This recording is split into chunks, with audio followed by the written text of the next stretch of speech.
What's up, fam? It's that time. Neural network news time.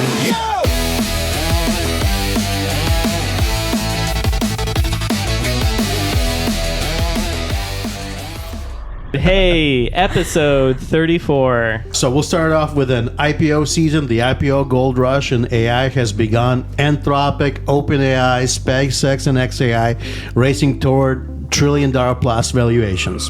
June 2nd this year, President Trump signed an executive order focused on boosting U.S. AI innovation and competitiveness. NVIDIA first sold the shovels, now they're moving in. Jensen Huang unveiled NVIDIA's new RTX Spark platform for home computing and AI agents right on your machine. Google DeepMind CEO shortened his AGI forecast, repeatedly warned that society is not prepared for what's coming. This was covered heavily following the Google I.O. and several follow-up interviews. The AI that was supposed to have money is costing companies millions. So Karen in accounting can ask ChatGPT, is it going to rain? With that, we'll end with our rapid fire AI headlines in 60 seconds.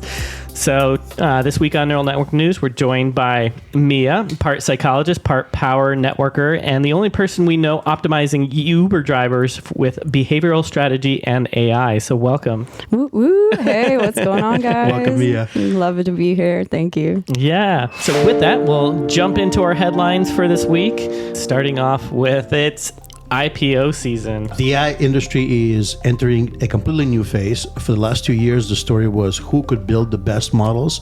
Now the story is who can convince Wall Street they're worth trillions. And of course, Anthropic IPO filing reportedly values the company at nearly $1 trillion, while OpenAI continues exploring paths towards public offering. Meanwhile, of course, Musk's SpaceX and XAI empires being discussed in staggering valuations approaching $2 trillion. This move positions Anthropic ahead of its rival OpenAI in the race to go public. OpenAI is also expected to pursue an IPO, but Anthropic filed first. It comes right after a massive $65 billion Series H funding round in late May this year, which valued the company at post-money valuation of just under $1 trillion. So Anthropic is one of the hottest AI companies, founded a few years ago by OpenAI executives Dario and Daniela Amodi. It emphasizes safe and interpretable AI and powers the Claude chatbot family of models. So why this matters? It's landmark for AI. This could be one of the largest IPOs ever, testing public market. And it's not like, it's very different than Elon's SpaceX, because SpaceX is infrastructure and everything. This is purely models. Testing public market appetite for high AI model valuations amid heavy infrastructure spend costs. Confidential filings shield sensitive details, of course. It signals strong investor confidence in positions Anthropic to raise even more capital publicly if markets remain favorable for AI stocks. Nice. Anthropic co-founder Daniela Amodi addressed doubts about AI's return ahead of the company's IPO, really brushing off critics who question whether AI spending is actually paying off. She said, "It's a really big upfront cost to train the models. And to serve inference on them. And I think that is, my guess is that, over time, the sort of core set of companies that are working to advance the frontier are just going to need access to capital. And I think the public market is very well suited to that. This isn't just a few tech companies going public. This is big for this space. It's potentially the largest concentration of technology, wealth creation since the dot-com era. Investors are betting on today's AI products, and they're betting on the future where AI becomes the operating system for business, science, healthcare, robotics, and maybe the entire economy. Maybe the way we operate, period. We'll see. Investors aren't just betting in AI companies, they're betting on a future where intelligence becomes inaccessible and impactful as electricity or the internet. So taking a step back from this, where do we see the market a year from now? Probably with more products, probably with more models coming in, probably with these companies. The exciting things to me is SpaceX is a much more, to me, I probably understand that better because they're actually building the infrastructure, and Anthropic, of course, is huge. Everything's a lot of the products that we're using is, of course, the cloud products. Oh yeah, I mean, it's the $1 trillion question, really, of where is the market going to be, and the volume of the the Dow Jones, what that's going to be doing and fluctuating with their such a heavy hitter on it. They're going to control a lot of the volume of the up and down of the stocks. Yeah, by valuations, they're all of these are going to be huge. All right, moving on to the next one. So yesterday, June 2nd, Trump signed an executive order focusing on boosting U.S. AI innovation and competitiveness, particularly against China, while addressing cybersecurity risks from advanced frontier models. It establishes a voluntary framework allowing developers to submit models for optional government review up to 30 days pre-release. Oh, wow. So they're making it a law. Yeah. Centered narrowly on cyber capabilities alongside a new cybersecurity clearinghouse for vulnerability and sharing the defense tools. The order explicitly rejects heavy regulation, mandatory licensing, or slowdowns in deployment. They want to emphasize them putting the models to work. Interesting. And specifically here, the government is getting 30 days advance notice on the advanced models. When the White House picks AI winners, who's the actual losers in this situation? Good question. This also represents a pragmatic, light-touch strategy that prioritizes American technological leadership and speed to market over precautionary bureaucracy. By keeping participation of voluntary and scope to cybersecurity, it aims to foster public-private collaboration without chilling innovation. Implementation over the coming weeks will determine its real-world impact, but the direction signals a clear pro-growth stance on AI. And, for our audience and really thinking about how America is investing in its future, is it the White House writing policy, or is it the corporations writing the policy in this situation? How much influence does it look like? I think the behind the scenes, it's for the government to have access to the latest models so they can use it whatever their objectives are. Yeah, I don't know if it's a good thing or a bad thing, but that's what it is. They definitely have an agenda. There's got to be one there. There always is. What this means practically for you, your tax dollars are going towards making sure AI American companies, think OpenAI, Google, Anthropic, stay ahead of China. Yes, I think this is what it's directed to. It's directed towards American growth and make sure that it kind of makes it a law. Hey, priorities in the United States to make sure we're ahead of it. I think overall this is great for America. Yeah, it's less about like your iPhone getting smarter next year, and it's more about making sure the companies building the future are flying an American flag. With that, we head to NVIDIA. Yes, everybody wants a new AI computer, right? Do you want an AI computer? I do not want an AI computer. I'm okay. Well, it's going to be using the chipsets and everything. So after dominating AI centers with the GPUs, company is now bringing that power directly to your desk. Ladies and gentlemen, NVIDIA's RTX Spark laptops. Designed to run powerful AI agents locally on PCs and laptops. The idea is simple. Instead of relying entirely on cloud, your computer could have its own AI assistant capable of managing files, writing emails, creating presentations, editing content, and automating tasks right on the device without outsourcing into the data into the big companies. Just imagine, everything here is going to run on your PC. Nice. They say that these systems can deliver up to a petaflop. That's a lot. That's 1,000 teraflops of AI performance, putting supercomputer level capabilities into a desktop size machine like a laptop.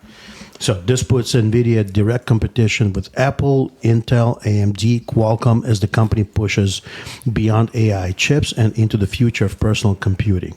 The bigger story here isn't the hardware. It's the NVIDIA's vision that every person could eventually have their own AI-powered coworker running directly on their computer. And that's the goal. I mean, that if you want AI working at home for your workflow and working at night when like you're going to sleep and your AI system is working for you. And the important distinction here, your AI agent or agents live on this machine 24/7, no cloud. So you're not sending it off elsewhere. You're doing it right on your machine, right on your device. And the laptop has not changed in like 30 years. So we're seeing this as NVIDIA really has changed the game. And I feel like Apple needs to step up. Step one, closer to the agentic AI PC, and everyone else is about to copy it. All right, you want to list off these stats here? Sure. RTX 5070 level GPU, 128 gigabyte unified memory, 1 petaflop. Like John said, it's 1,000 teraflops of local AI compute. Thin, light, barely throttles unplugged. Jensen showcased it running the latest video games. But I don't know if that's a true representation of what it can actually do. All right, people. On to the next thing here. The CEO of Google, DeepMind, just moved up his apocalyptic calendar, and he wants you to take that seriously. A year ago, he said 2030. Now he's moving it to 2035. Now he's saying 2029, maybe sooner for the AGI. AGI, yeah. We talk about. So at the Google's input-output, he told the crowd, humanity is standing in the, quote, foothills of the singularity. Then he told Axios, society needs to hear that because we don't have a long time to prepare for what that means. It's going to be enormously profound. Yeah, he described the AI agents as a practice run for what's coming. He said government, economists, and the public are not taking it seriously enough, which, I mean, because it's moving so fast that people we're not used to this level of speed to adapt to. The man building it is scared we're not really, and that's something to be. Which we're not. And we've heard this numerous times. I mean, Dario has also talked about everybody that works in AI says the same thing. Other things that were announced in the Google's input-output, they announced a couple of new models, one of them Omni 3.5 series, but also they announced a Gemini Spark, which is a proactive, always-on agent that runs in the background, handles the tasks like email, scheduling, study guides, and even more autonomous. And their agentic focus was pronounced.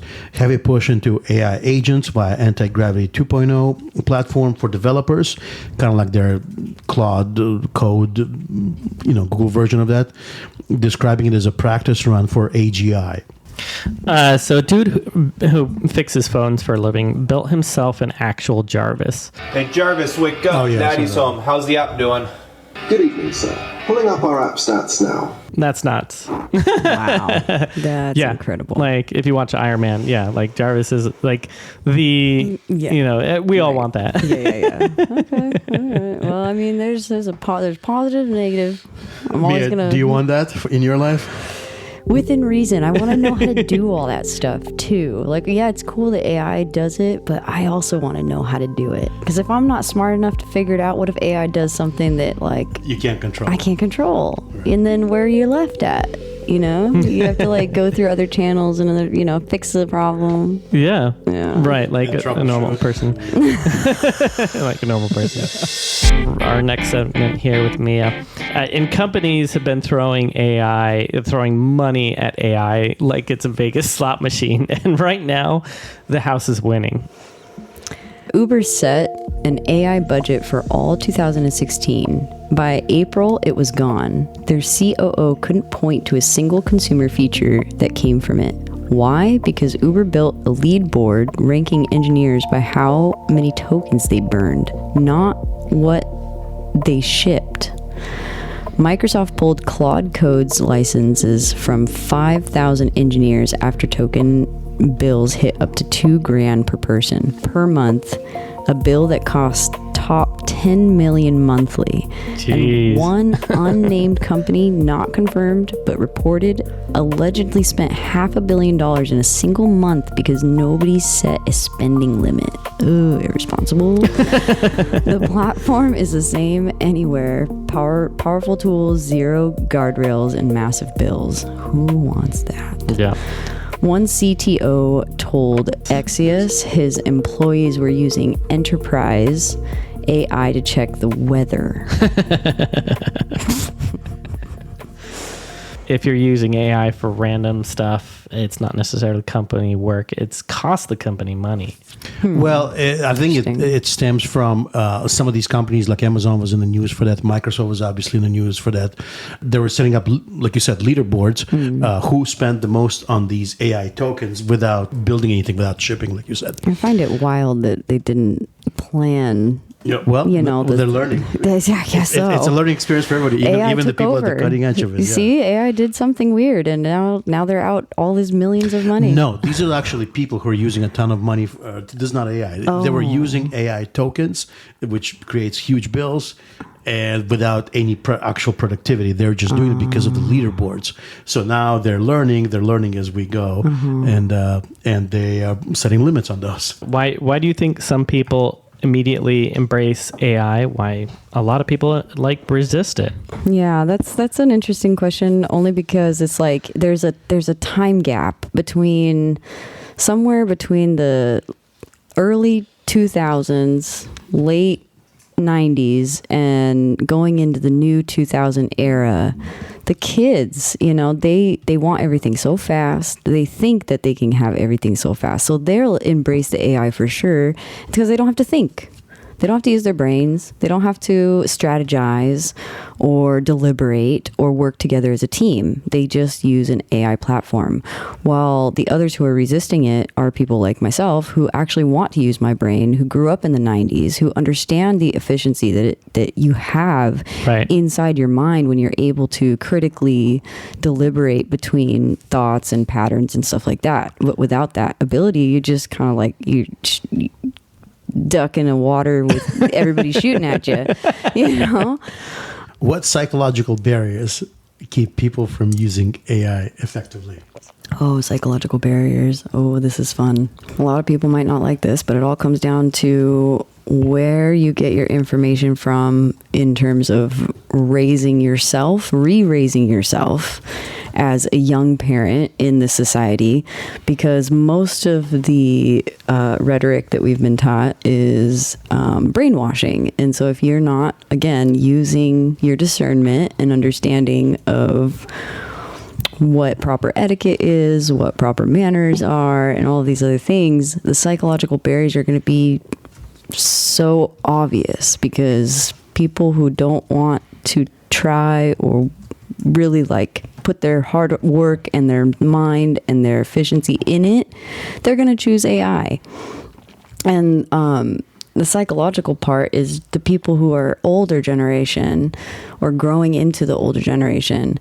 They really want to know how to do what the AI is doing for them, rather than just, the AI can just do it whenever. So you work with the Uber team. I do. And people utilize AI for a lot of different things. And have you seen people use AI with the Uber platform or Lyft or anything like that to make it more profitable? They're trying to integrate it. I have noticed, especially with the platform in matching people with rides and the different varieties of rides now they have. You can do with pets, only food. You can pick up only women. You can actually put on there your rating. That's interesting. Okay. Yeah. So if you want to pick up people that are only above a certain rating, you can literally put the rating that you only want to pick up, and you will only get rides for those people. And so I think in some cases it really is positive. Again, it's just the very gray middle part where AI has the ability to take over our own ability to think and act and do and be for ourselves and make our own judgments. Whereas, it's just depends on what area you come from. And then also a lot of people in the older generation of the 90s who are now getting into their middle ages, we've kind of forgotten a lot of the principles that our parents taught us because of all the trauma that's there. So that's a whole nother topic. That's another rabbit hole for sure. Mm-hmm. Uber has built a couple of sophisticated engines for their own stuff. Their internal tools are called U-Review, Shepherd. What they do is they automate code generation, migrations, and testing, PR routing, and documentation. So what Uber does, they have AI agents that handle significant portion of the code changes, up to 8% in some periods, saving thousands of developer hours. Design teams use agentic systems to automate component specs. The internal AI factory accelerates the innovation across the company. And of course, we can't talk about Uber and AI without talking about Uber's venture into robotaxis. They had a deal with Waymo. They had a couple of They do have a collaboration with NVIDIA.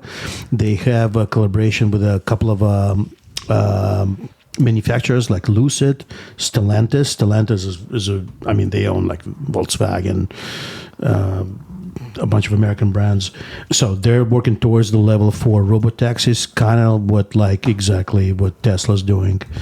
The Uber has a tremendous data advantage. So anytime we talk about AI, we talk about data that you can train it on. So Uber collects real world driving data, millions of miles on fleets, on dash cams, on sensor equipped driver cars to train their AV models. It operates AV labs and data factory for partners. So they can easily label the things that are for example, on the road, whether it's a bus, whether it's a human, whether it's a child crossing the road.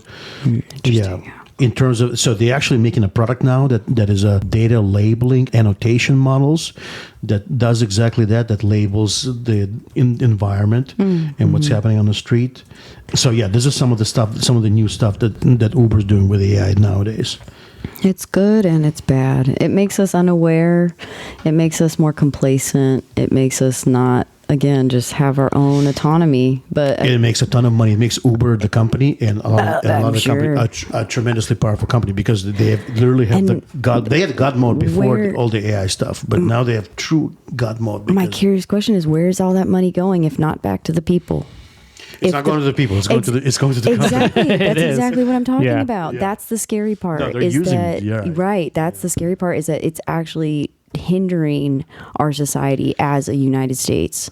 We're not promoting ourselves. We're giving, AI is literally making money for itself, for the government system, rather than putting it back into us. In Uber case, it's just making a tremendously powerful and tremendously rich company. It's happening. Same thing's happening with.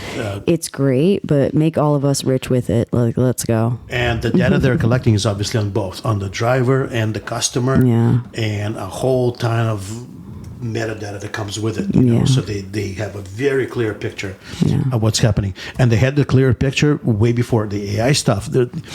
There's a very good Netflix about Uber started.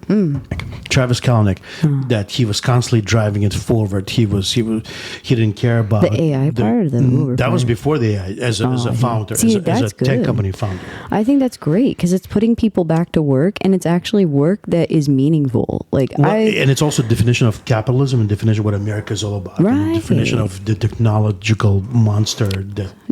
So then you take that away with AI, and now all AI is doing is making money for the big corporation, and you're sitting there with your $15-20 in your pocket, and you're like, well, if this company is so large, then they can't afford to give each one of us a couple extra bucks here and it's not they can't afford. They keep squeezing, let's say, the drivers for even more profit every single second. Gosh, they're incredibly powerful now because of the data, because of everything that they know. They know the market, and obviously they're using these tools for dynamic pricing adjustments. You have the surges and all that. They know exactly how to squeeze every penny out of the exact moment in time, and they're taking away pennies.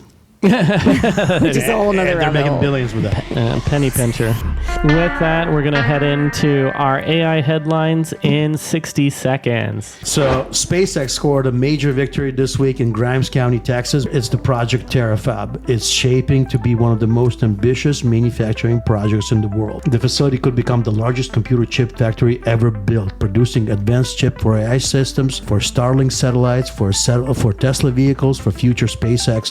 While paying the county roughly $710 million through a special tax agreement. It's a huge gamble on one of the company's ability to reshape the region's economy. Texas isn't just building the rockets anymore, it's building the brains behind them. Vermont just passed H.816 banning AI from playing therapist because apparently, have you tried turning your trauma off and back on again is not a treatment plan. This is a fun topic.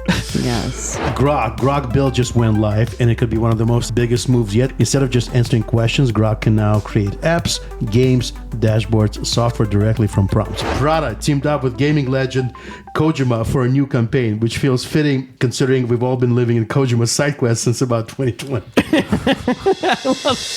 Well, if you made it this far, thank you so much for listening. It means the world to us. Hit the like button. It lets the algorithm know you enjoy this type of content and greatly supports the channel. Please subscribe and hit that bell icon so you never miss an upload. Neural Network News. Broadcasting the pulse of innovation. All right, see you guys next week. Bye-bye. Listen up, it's the promise of the AI, broadcasting live from our farm.